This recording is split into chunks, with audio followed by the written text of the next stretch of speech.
Our presentation is titled Puerto Rico, the Island of Enchantment. Let's explore the history, geography, geology, and resources of this United States territory in the Greater Antilles. When many people think of Puerto Rico, they picture stunning beaches and tropical resorts. And while it is home to some of the world's most beautiful coastlines, Puerto Rico is so much more. It's a place brimming with centuries of history, a vibrant culture that pulses with music and flavor, unique natural wonders, and a complex relationship with the United States. Today we'll journey into the heart of La Isla del Encanto, the Island of Enchantment, to explore its rich tapestry.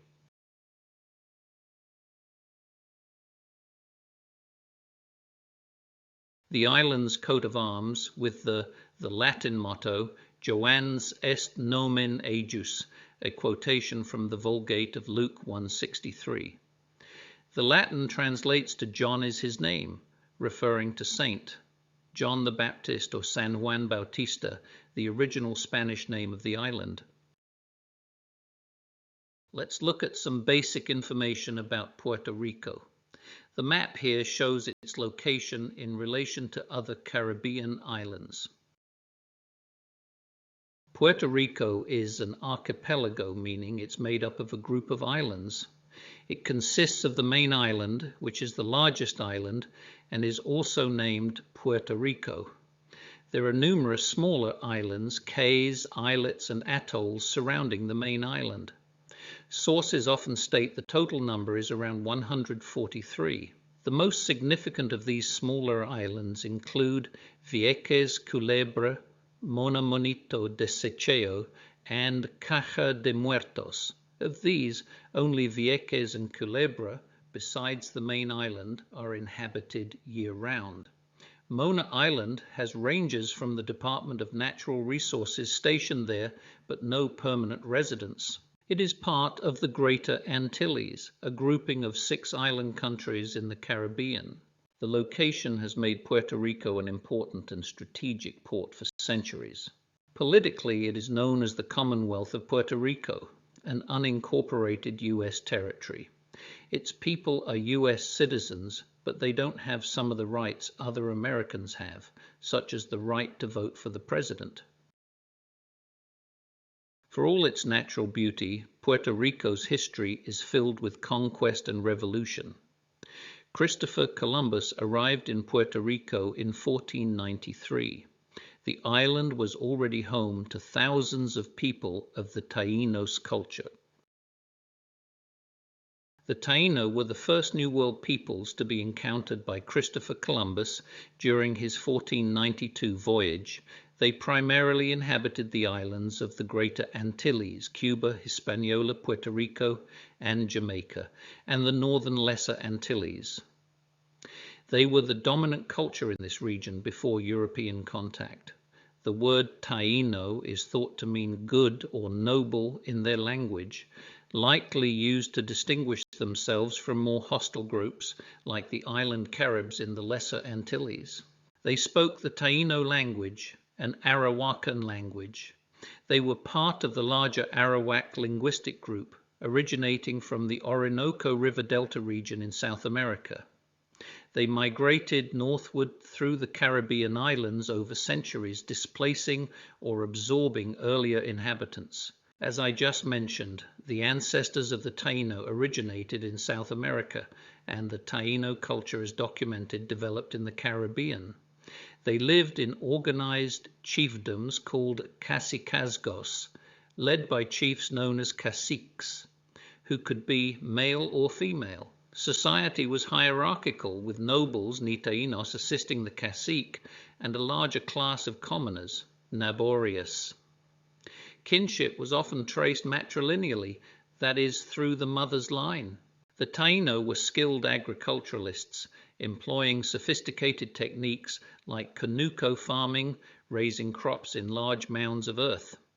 Their primary staple was cassava yucca, which they expertly processed to remove toxins. They also grew corn, maize, sweet potatoes, beans, peppers, peanuts, and cotton. Fishing, hunting, small mammals like hutias, birds, iguanas, and gathering shellfish supplemented their diet. They were skilled potters, weavers using cotton, wooden stone carvers, and canoe builders. Their large dugout canoes were crucial for transportation, trade, and fishing between islands. Tools were made from stone, wood, bone, and shell. Their spiritual life centered around the worship of Zimis. These were deities, ancestral spirits, or natural forces embodied in idols or objects made of wood, stone, bone, or cotton.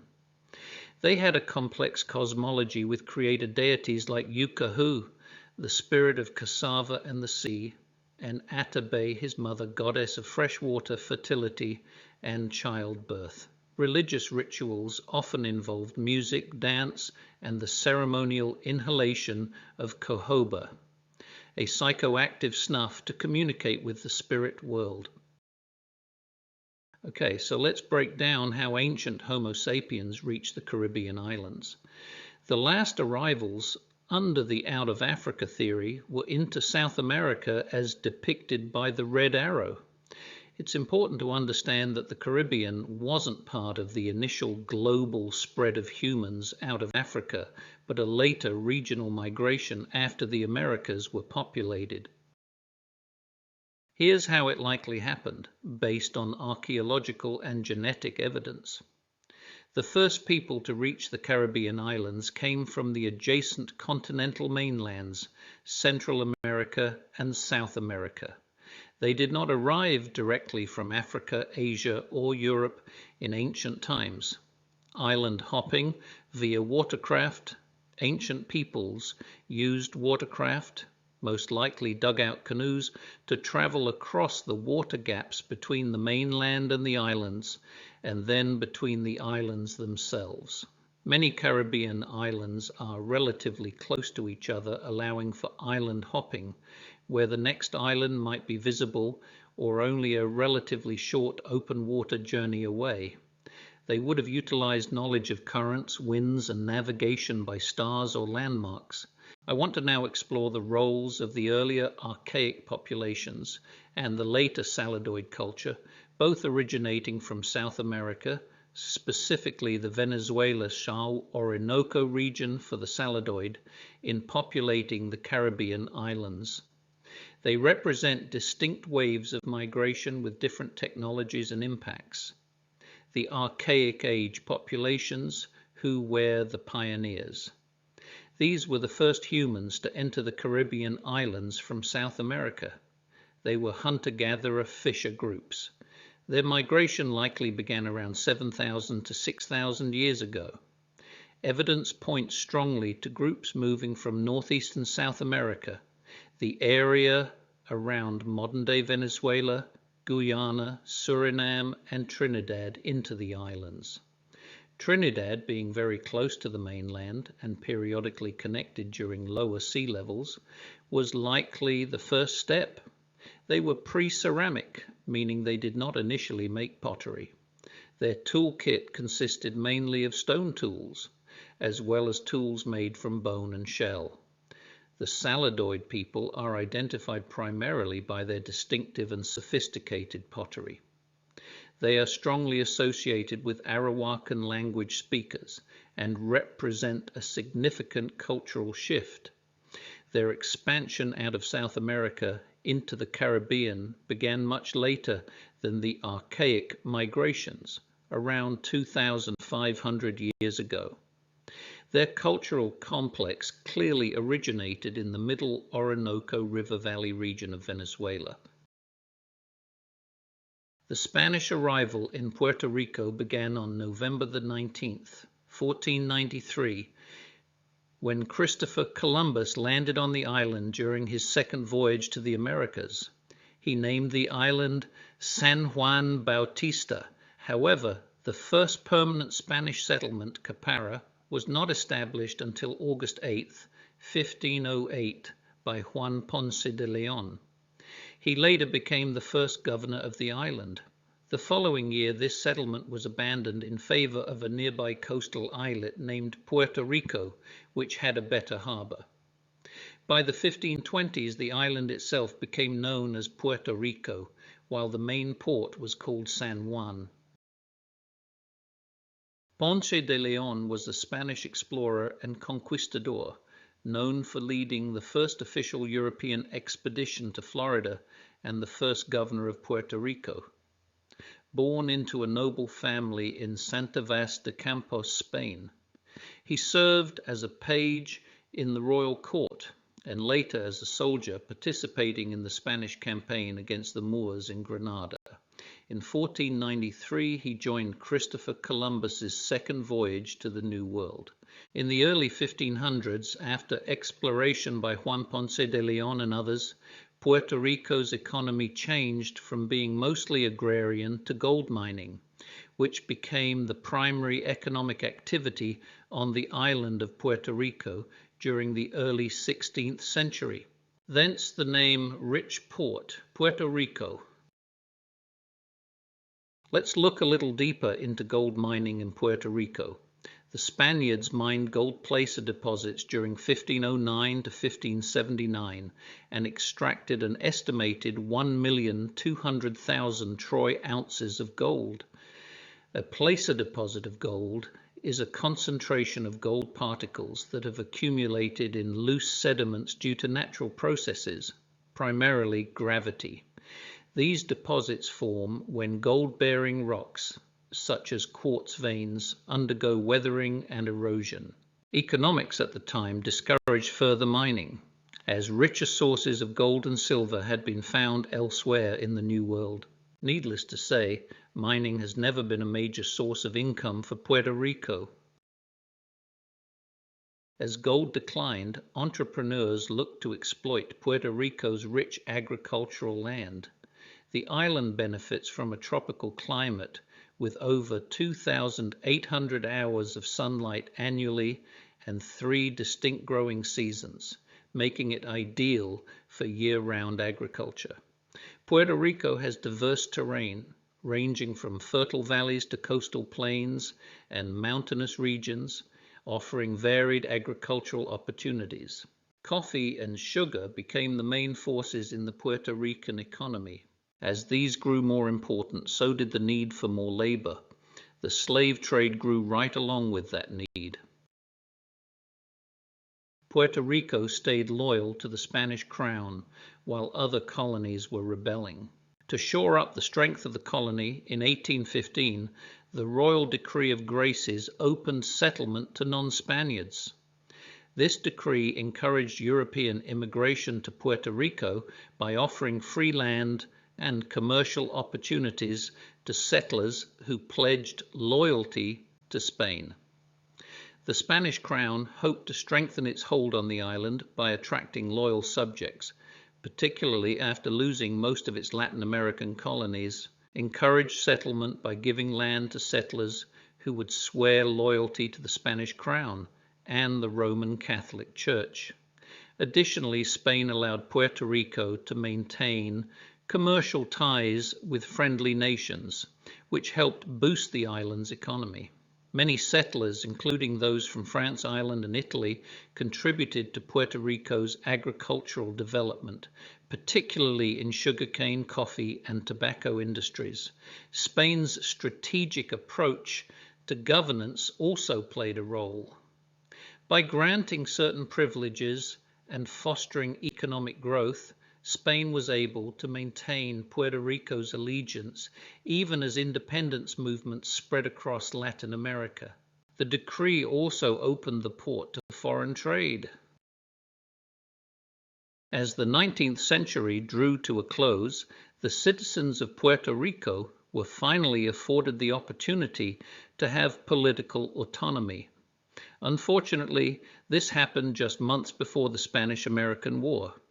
The reasons for war were many, but there were 2 immediate ones: America's support the ongoing struggle by Cubans and Filipinos against Spanish rule, and the mysterious explosion of the battleship USS Maine in Havana Harbor.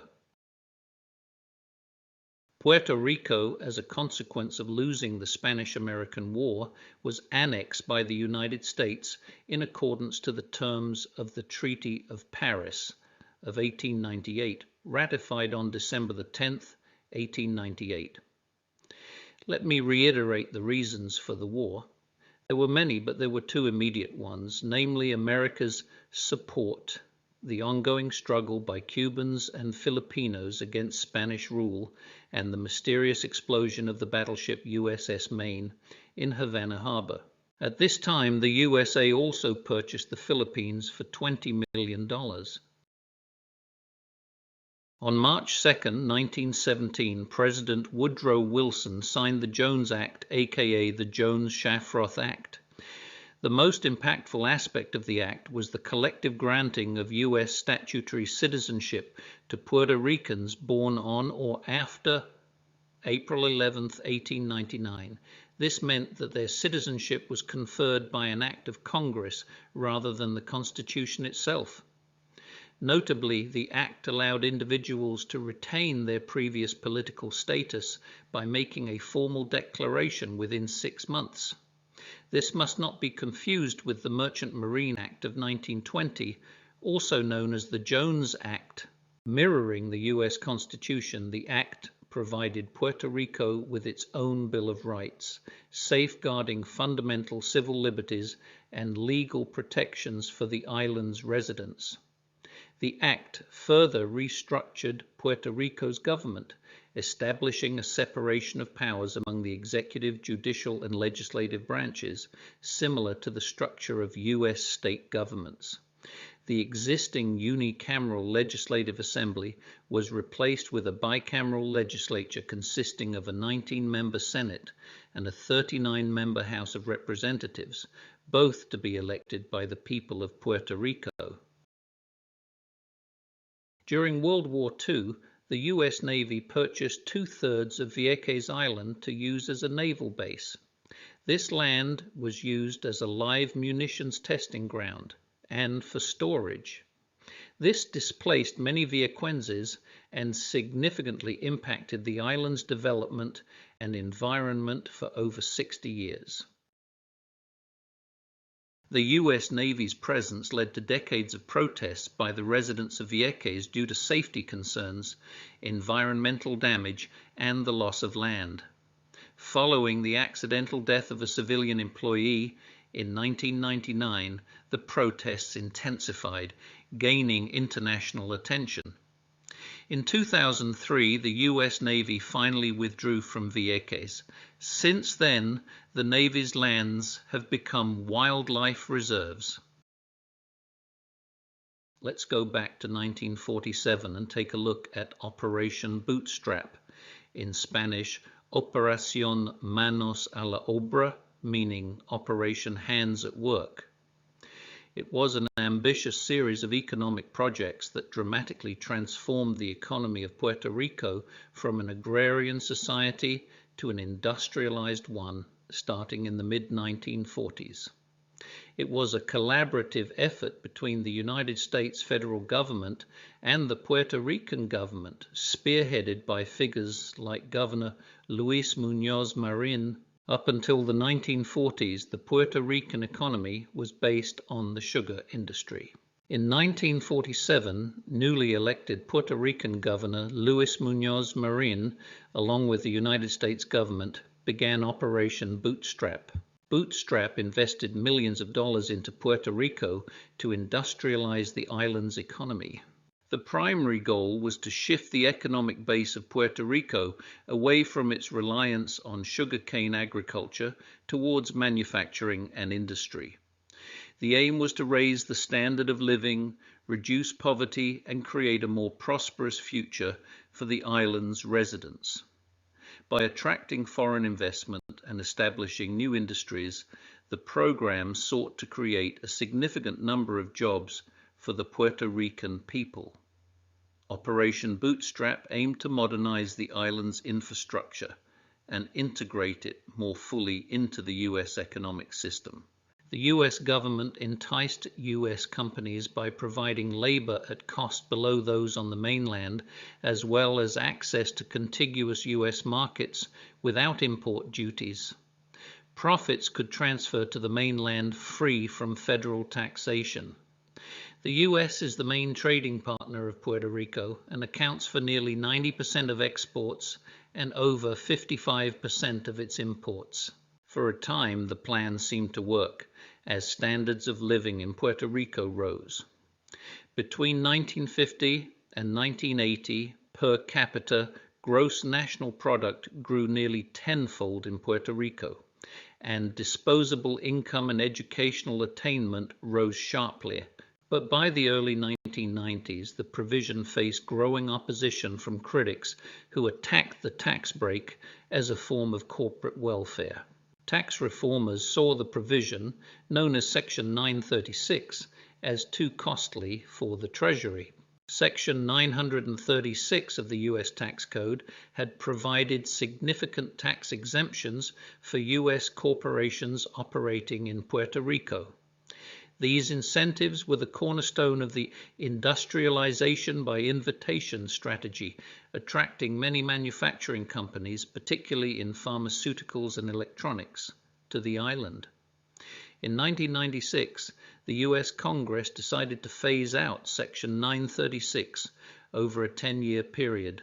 As the tax advantages diminished, Puerto Rico became a less attractive location for these mainland corporations. Many companies began to relocate to other countries with more favorable tax conditions or lower labor costs. The phasing out of Section 936 contributed to a decline in the manufacturing sector in Puerto Rico, which had been a major engine of growth under Operation Bootstrap. This led to job losses and a significant shift in the island's economy. The elimination of the core tax incentives that defined Operation Bootstrap marked the end of its original model of development. While industrial activity continued to some extent, the landscape had fundamentally changed.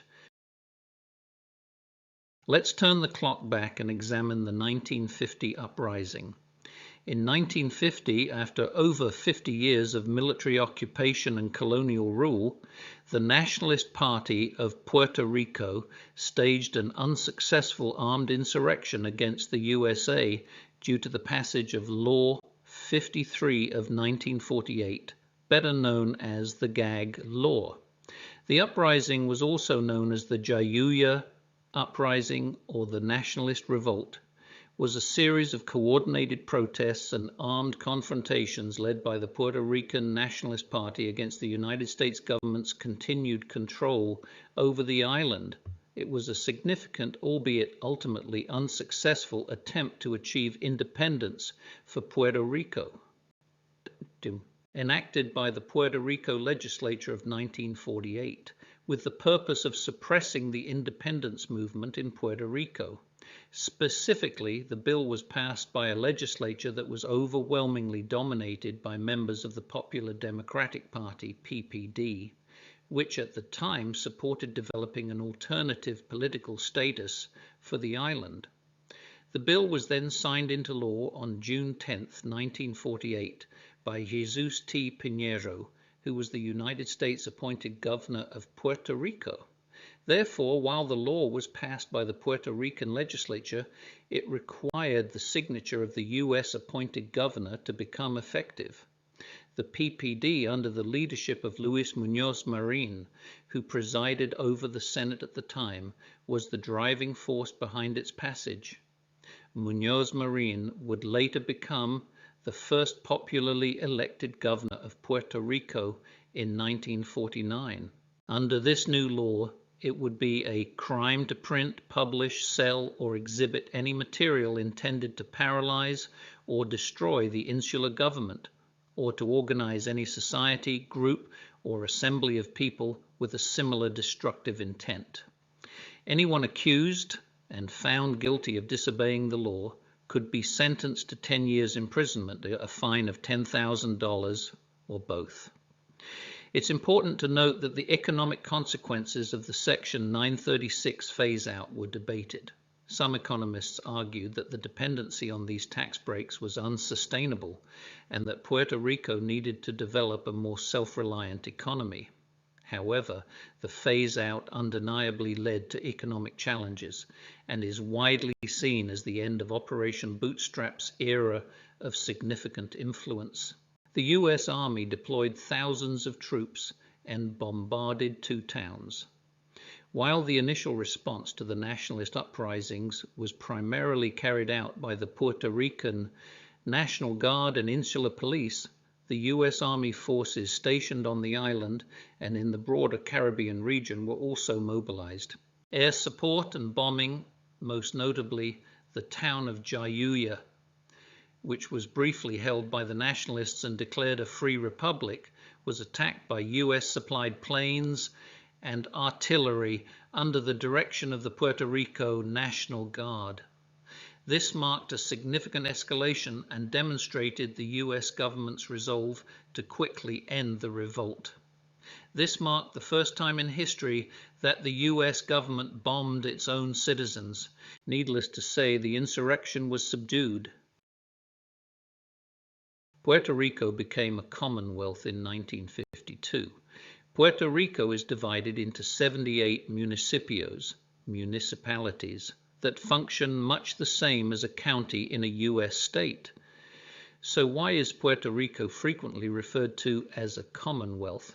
And what does this term really mean? The answer to the first part of this question is clear. Some people began to call Puerto Rico a commonwealth in 1952 after Congress approved its local constitution, the Constitution of the Commonwealth of Puerto Rico. At the time, Congress was explicit that its gift of local power did not lessen federal control over the island or change its status as a territory. The Cuban Missile Crisis was a tense confrontation between the Soviet Union and the United States over the Soviet deployment of nuclear missiles in Cuba. On October the 22nd, 1962, Admiral Horacio Rivero, Jr. was the commander of the American fleet sent by President John F. Kennedy to set up a quarantine blockade of the Soviet ships. Admiral Horacio Rivero, Jr. was a distinguished figure, notably as the first Puerto Rican and Hispanic 4-star admiral in the U.S. Navy. He was also the second Hispanic to achieve the rank of full admiral in the modern U.S. Navy. Born in Ponce, Puerto Rico, Rivero graduated 3rd in his class from the U.S. Naval Academy in 1931. During World War II, he served as a gunnery officer aboard the USS San Juan and participated in key battles in the Pacific, including Guadalcanal, where he received a Bronze Star. In the Korean War, he commanded the USS Noble and participated in the Incheon amphibious assault, transporting troops and equipment. During the Cuban Missile Crisis, he commanded the amphibious forces of the Atlantic Fleet, ensuring their readiness during this critical period, and received a Gold Star for his service. In Vietnam, he served as the Vice Chief of Naval Operations from 1964 to 1968, overseeing naval operations during the war, and received the Navy Distinguished Service Medal and the Legion of Merit. Following his retirement from the Navy in 1972, Admiral Rivero served as the U.S. Ambassador to Spain from 1972 to 1974, becoming the first Hispanic to hold that position. I mentioned earlier in the presentation the island of Vieques. Here are a couple of pictures of Marines training for an amphibious assault on Cuba during the Cuban Missile Crisis. Let's turn our attention to the geography and climate to be found in Puerto Rico.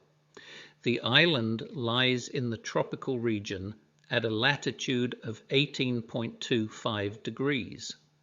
The climate is consistent throughout the year with an average temperature of 79 degrees Fahrenheit, that is 26 degrees Celsius. The wet season lasts from May through October, although rain tends to fall year-round. August tends to be the wettest month on average and is also the start of hurricane season. Puerto Rico geography is remarkably diverse for its size, featuring mountains, coastal plains, karst regions, and offshore islands. The main island is roughly rectangular, measuring about 100 miles east to west and 35 miles north to south, and encompassing some 3,515 square miles. The most prominent feature is the Cordillera Central, a rugged mountain range that runs east to west across the interior of the island. This range divides the island into northern and southern coastal plains. The highest peak in Puerto Rico, Cerro de Punta, at 4,390 feet or 1,338 meters, and is located within this range. The northern coastal plain is the largest and most fertile coastal plain, characterized by rolling hills, river valleys, and sandy beaches. It's also home to the island's largest metropolitan area, San Juan. The southern coastal plain is generally drier and narrower than the northern plain. It features alluvial fans from the rivers flowing down from the Cordillera Central and has historically been important for sugarcane cultivation. The island of Vieques, which I have mentioned a couple of times already, lies about 7 miles east of the main island and is approximately 21 miles long by 4 miles wide. Culebra, the only other inhabited island besides Vieques, is situated about 17 miles east of the main island and 9 miles north of Vieques. Culebra is smaller and less developed. It is known for its pristine beaches, coral reefs, and wildlife refuges, including Flamenco Beach, often ranked among the world's best beaches. The island is approximately 7 miles by 5 miles. Mona Island, located in the Mona Passage between Puerto Rico and the Dominican Republic. Mona is uninhabited except for park rangers. It's known for its unique ecosystem, including giant iguanas and diverse marine life, as well as its dramatic sea cliffs and cave systems. The island lies 41 miles west of the main island. It is only 7 miles by 4 miles and is a protected nature preserve.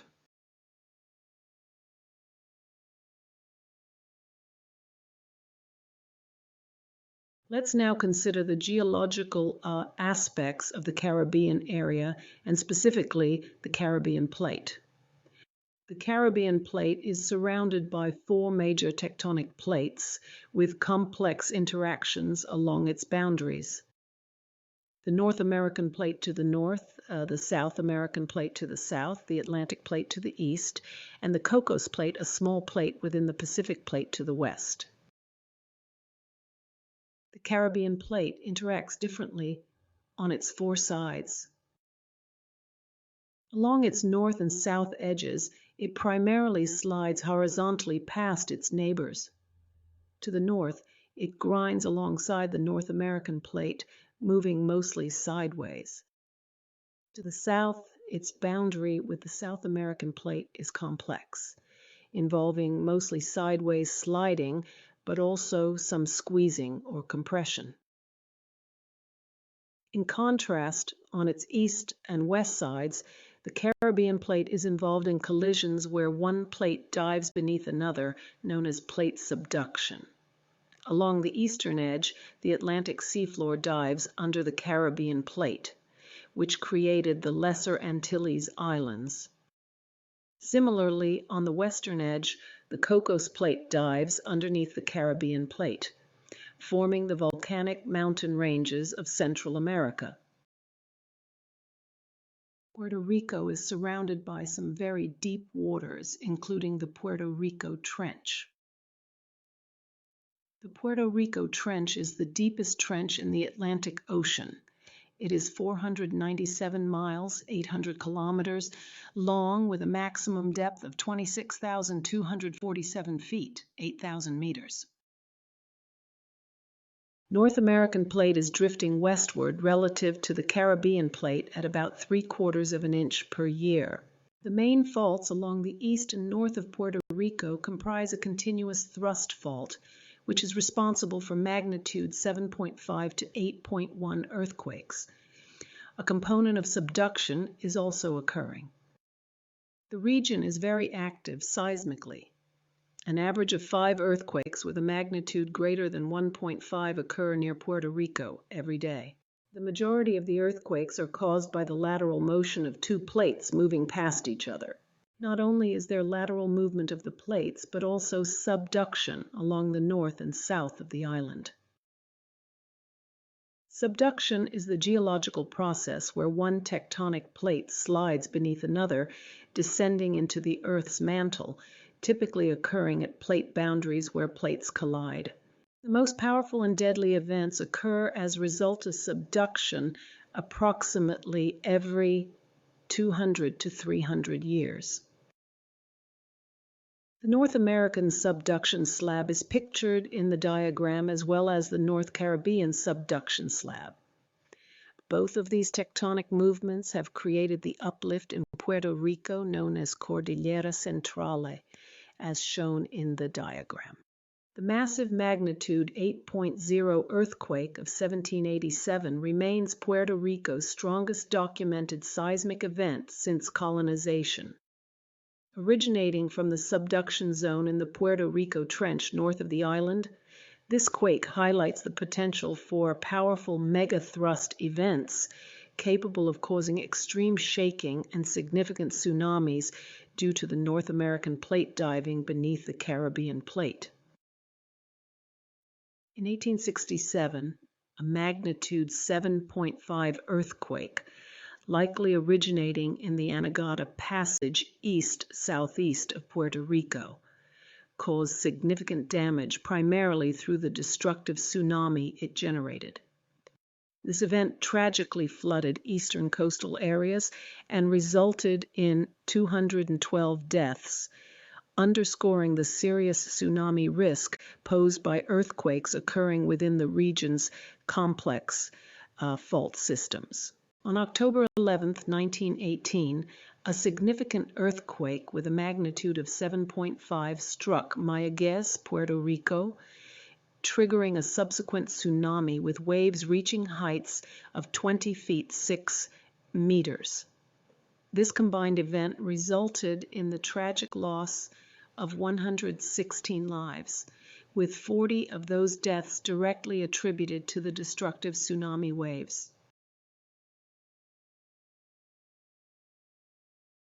Here are some pictures of the devastation this tsunami created. On May 16, 2010, a magnitude 5.8 earthquake struck just north of Puerto Rico in a seismically active region influenced by the nearby Puerto Rico Trench.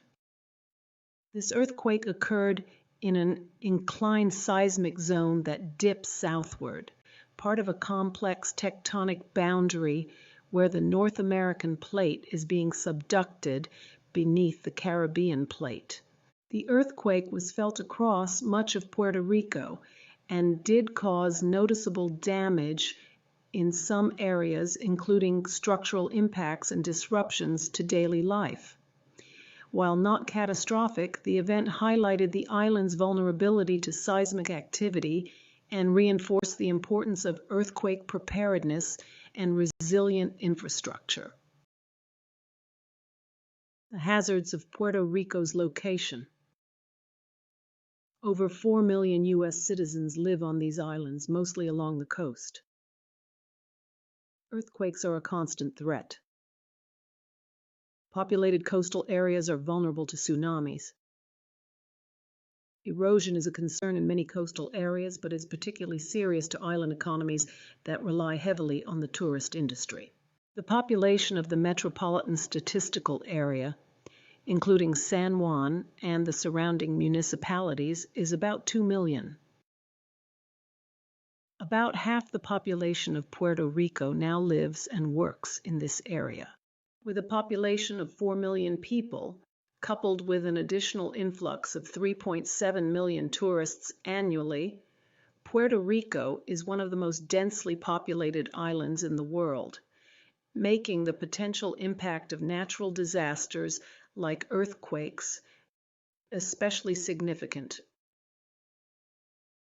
Puerto Rico has a variety of habitats, including forests, coral reefs, wetlands, lagoons, caves, and marshes. The range of natural formations encourages tourism, but is also of value for research. Puerto Rico is a very diverse region with a mountain range, coastal plains, a desert, and a rainforest. The main mountain range is known as La Cordillera Central, and it runs east-west across the center of the island. As mentioned earlier, it was created by the compressional tectonic forces of the North American plate and the northern portion of the Caribbean plate. The highest point on the island is Cerro de Punta at 4,389 feet. Parque de las Cavernas del Río Camuy, one of Puerto Rico's most iconic natural landmarks, features one of the largest cave systems in the Western Hemisphere. Formed by the Rio Camuy, the park is known for its massive sinkholes and intricate underground passages. Rio Camuy, in the northern part of the island, is part of the third largest subterranean river and cave system in the world. The 2010 earthquake caused structural damage to some areas of the park, leading to temporary closures for safety inspections and repairs, highlighting how even natural wonders are vulnerable to seismic activity. The caves were discovered in 1958, and 16 passages have been found and over 7 miles have been explored. Let's discuss the El Yunque rainforest followed by the Guanica dry forest. The El Yunque rainforest lies in the eastern part of the island at the highest elevations of 3,533 feet in the 28,000-acre Yunque National Forest, which is part of the U.S. forest system. The El Yunque rainforest is the only rainforest that is protected in the United States. Although the rainforest is one of the smallest protected regions, it is one of the most diverse. It rains 4 times a day in the rainforest. Annual rainfall is about 240 inches, which translates to over 100 billion gallons of water. The temperature underneath the canopy stays around 73 degrees Fahrenheit, 22.8 degrees Celsius, year-round. These conditions are perfect for many types of plants and trees to thrive. No large animals reside in the rainforest, but countless small animals do. These include 50 species of birds, including the endangered Puerto Rican parrot. The Guanica State Forest and Biosphere Reserve is a great example of a dry forest as compared to the rainforests found elsewhere on the island. It gets only about 30 inches of rain per year. Compare that to the 200 plus inches that fall on El Yunque annually. How is that possible, you may ask? A rain shadow happens when a mountain blocks rain from reaching the other side. Moist air from the ocean hits the mountain, rises and cools, causing it to drop its moisture as rain or snow on that side, called the windward side. This is what happens in the El Yunque rainforest location. By the time the air moves over the mountain to the other side, the leeward side, it's dry. That dry side gets much less rain and is often drier or even desert-like. That's the rain shadow. This is why the Guanica forest is dry, because it is located in a rain shadow area. Mosquito Bay in Vieques, Puerto Rico, it is world famous for its stunning bioluminescence, where microscopic organisms called dinoflagellates light up the water with a magical blue glow when disturbed. There are only 5 bioluminescent bays around the world, with Vieques being the brightest and most magical. More than 700,000 bioluminescent dinoflagellates, plankton, live in each gallon of bay water. Arecibo Observatory was the second largest radio telescope in the world, operated then by the University of Central Florida. Who can remember what movie featured this telescope? The Arecibo Observatory's iconic radio telescope collapsed in December 2020 after sustaining severe structural damage, leading to its decommissioning. The site is now being redeveloped into a STEM education and research center to continue inspiring scientific learning.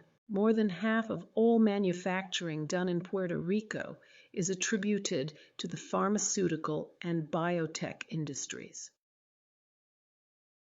The pharmaceutical industry came here in the late 1960s and 1970s to take advantage of the now expired federal tax incentive known as Operation Bootstrap.